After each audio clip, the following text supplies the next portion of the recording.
Alright, welcome back. This is going to be the beginning of Phase 1, Turn 1 of our first game.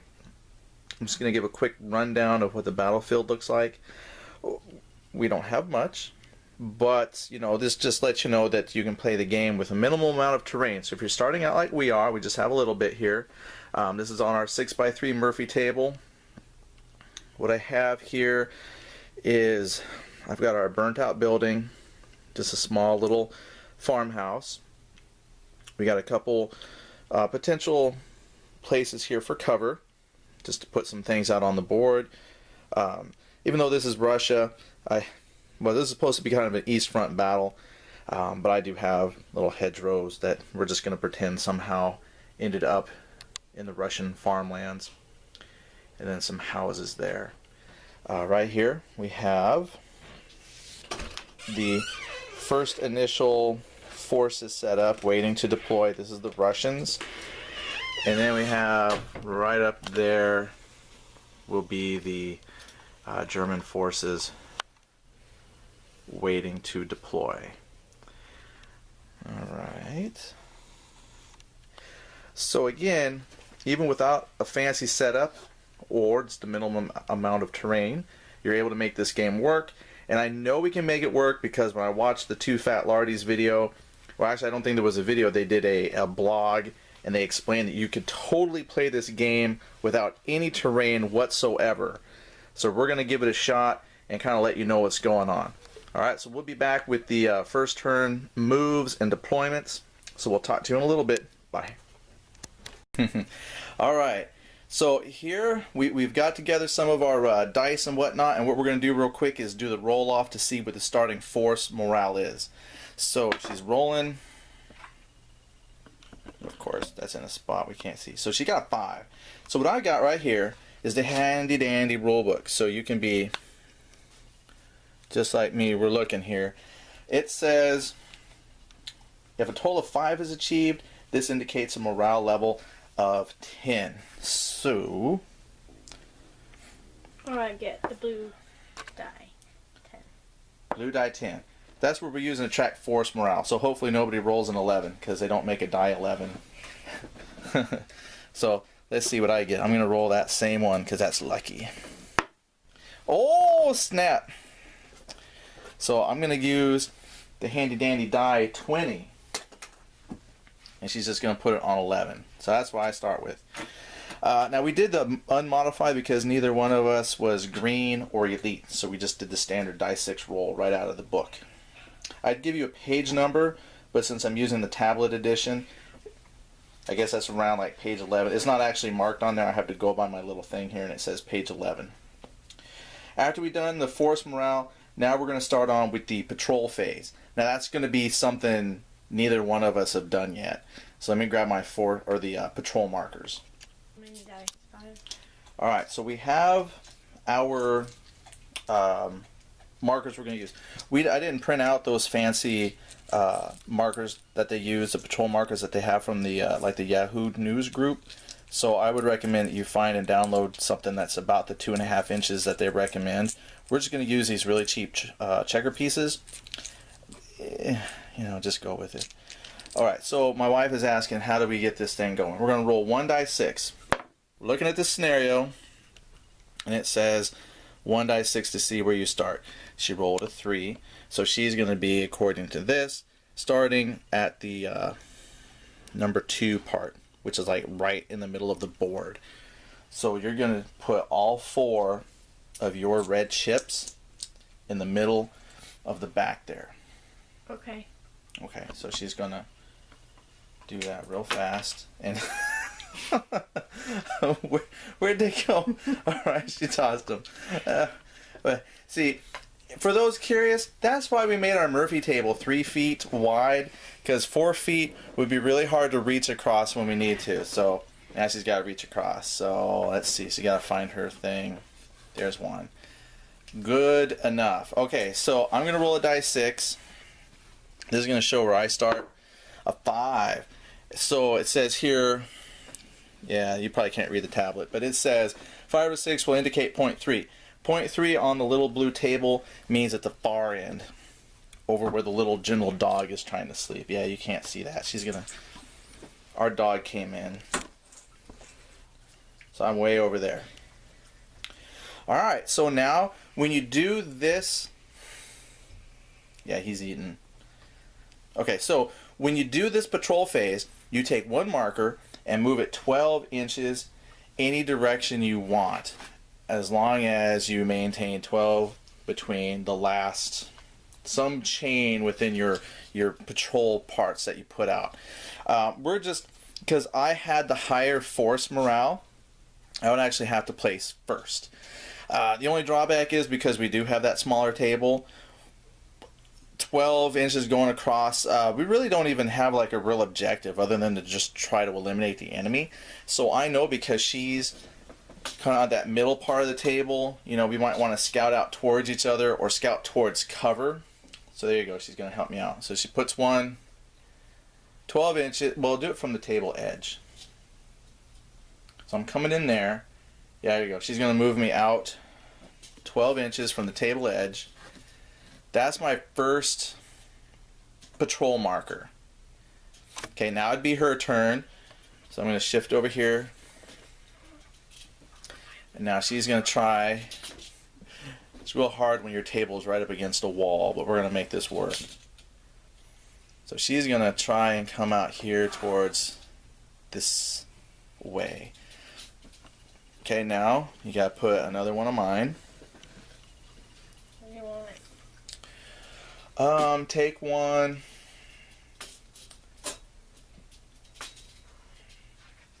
Put 12 inches from the one you deployed and put it out towards that other broken wall, or that far building there. Yep, I got some terrain here that you can't quite see because that big old building's in the middle of the way.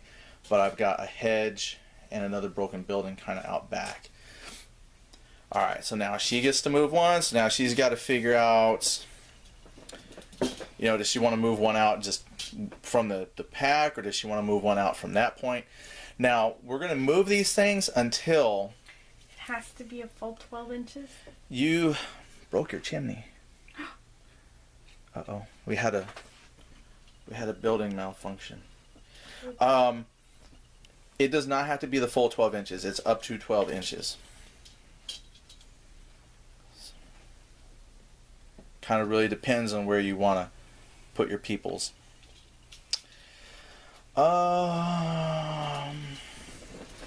Okay, move one from that very first point and move it 12 inches this way. Let's see, I'm trying to move this. There we go. Yeah. 12 inches from the one that's already out there. There you go. She's going to move it 12 inches that way. So far, mine are all within 12 inches of one other patrol chip. So I can move that far one up here in a second. Now, once these start to hit within 12 inches of hers, they're going to start locking down, and we can't move it once it hits 12 inches of somebody. So that's why this patrol phase is important. On this particular mission, where the goal is to try and break the force morale of someone else, you have to think about where you might want to move to try and make yourself in good defensible positions up first. So you have to stop once he comes within 12 inches. What is that, 12 inches from that chip right over there? It's from the edge right there. Okay, well, is it within 12 inches of the first black one there? Yep. So you can't see because mine's behind the building over there, but our first patrol markers are marked down, so we can't. Yeah, I got one that's just right behind that wall. So those two are locked down. Alright, so she's going to go ahead put that city there back. Alright, so you just move that one. Those two are locked. So I'm going to move one. So take mine, that one there, and move it 12 inches this way. Alright, how is that? 12 inches. 12 inches, close enough. So those two outer ones are locked down. So now we get to move the inner ones. And you would have the next one to move.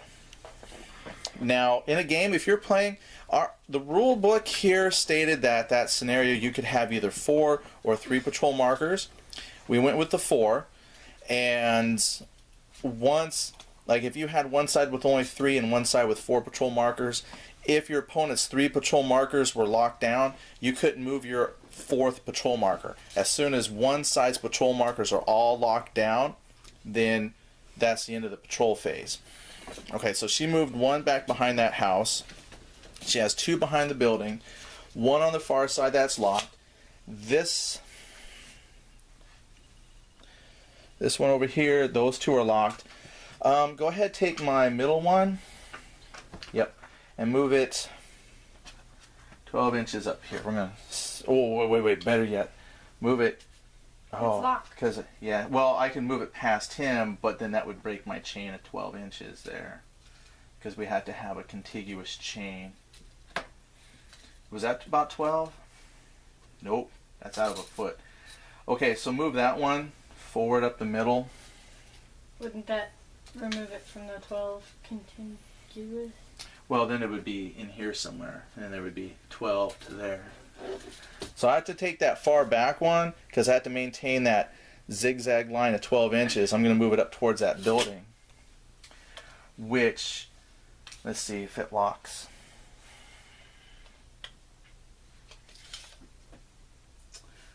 Yeah. So that one's locked. I have one over here locked. They're on opposite sides of this structure. So this is going to be a pivotal building to fight over. And we're locked here. Now she's got one behind that house that isn't locked.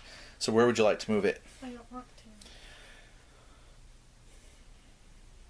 to. Okay. Alright. Well, she says she's done moving. Do I have to move it? Nope. I suppose if that's where you want to be.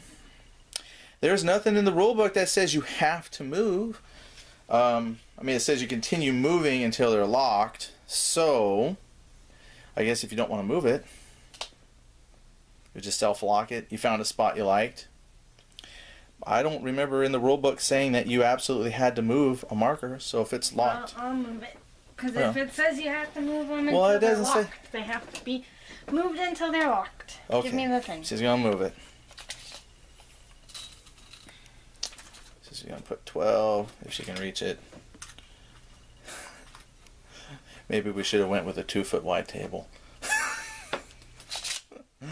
Alright, and is it 12 inches there? Locked. Alright, so locked.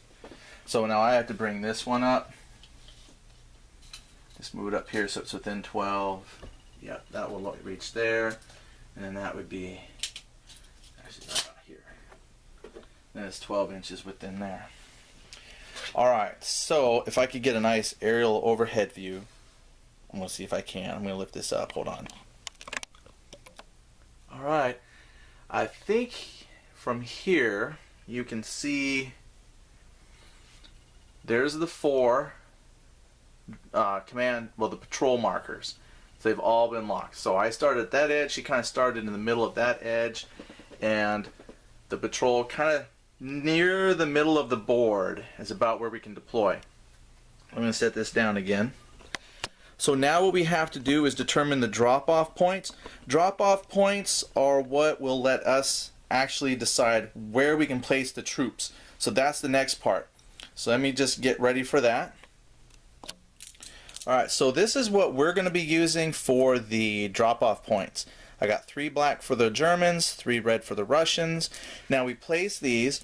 You're going to take and decide where to place your first one. I got to place first. So what you do is you look at where you want to place one of your drop-off points, and it's going to be 6 inches back from one of your patrol markers. And the way you determine how it's placed, that 6 inches back, is you look at the 2 closest enemy markers. So let's say, for example, I'm going to place here. The 2 closest enemy markers are this one and this one behind this little building. So they kind of form a triangle. So basically, 6 inches anywhere back here, I could place one of my drop-off points. Now, you have to do a minimum of, a minimum of 6 inches into cover. The only problem is why that would be a bad spot, and maybe why I didn't do so good on my patrol phase, is there's no cover in that immediate area. So you actually would have to place on the table edge. The problem with that, whatever group I deploy there, is going to be right out in the open. So probably what would be better is looking at one of these ones behind this building and going back till I can place cover possibly near one of those far houses. So that's what I'm going to do. The two closest enemy markers to this one here are this and this. So kind of anywhere back here. 6 inches, I'm going to put a deployment marker right there behind that hedge. Red. Oh, I placed the wrong color. There. Now the Russians do the same thing. They have to decide where they want to place one of their 3 drop-off points, and then find the closest to enemy markers, and that will kind of give an idea of what direction backwards they can place.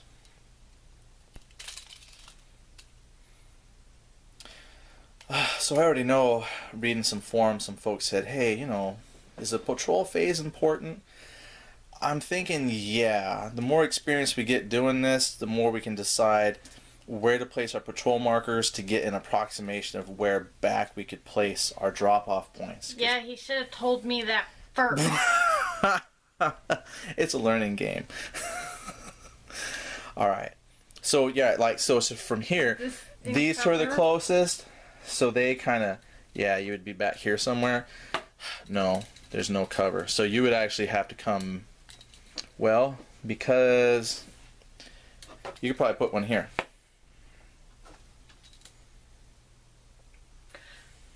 Put it behind the barn. Okay. Or behind the house. So she's going to put one. Where so, this one was behind the house. Okay, so she's going to base it off of one of these. That would put it back this way. She wants to put one over here, which is a little bit more than the 6 inches. That's your color. But Are you colorblind? sorry, I ain't colorblind. There you go. More than 6 inches, but it meets the requirement of cover-ish. Alright, so now I gotta pick one.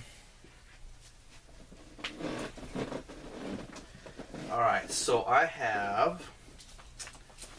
Okay, I placed one based off of here. Okay, 1, 2, 3, 4. The two closest, I think, are those two. They give a wide. I'm going to place one right here. Okay, now she's going to pick her next one.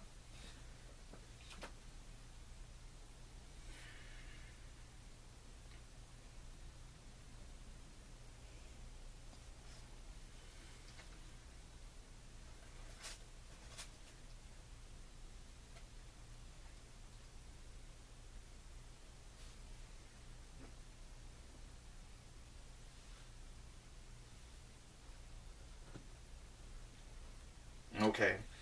Yeah, so she's going from this one. These two guys kind of make a narrow deployment zone within here somewhere. If you look in the book, it kind of sets it up like a pie, almost. Or if I could lay the grids down, you could see exactly the deployment. So if your patrol markers are kind of close together or at an angle, it kind of gives a very narrow section that your opponent can deploy in. So when you're setting out your patrol, you got to think about where the enemy is at too. Okay, I got to do my last one. Let's see. I deployed off him. I'll deploy off of this one. Those two. So there. So back here somewhere. I can't quite fit the way that angle goes. Actually, yeah. So it's probably going to be on the table edge, and I'll have to run them up here because there's no immediate cover back here where he could deploy. What's the I was trying to get it on the table edge. Oh, okay. So you got to go Murphy table, like over here somewhere. Why do I have to go over there? Because my two Oh, you put it would be like over here. Yeah. Table edge. Alright. So there you go. That's what it looks like. Now, as you play and gain more experience with it, this phase will get a lot more important and you can be more strategical. And as it's cool, this is why it's kind of cool. Every time you play a game and your terrain is laid out differently and you come on different parts of the table, you could actually have kind of a different deployment each time, also based on your table size. One thing that we might do differently next time, because we do have a narrower table, instead of the full 12 inches, maybe do 8 inches. Something to play with if you have a smaller table.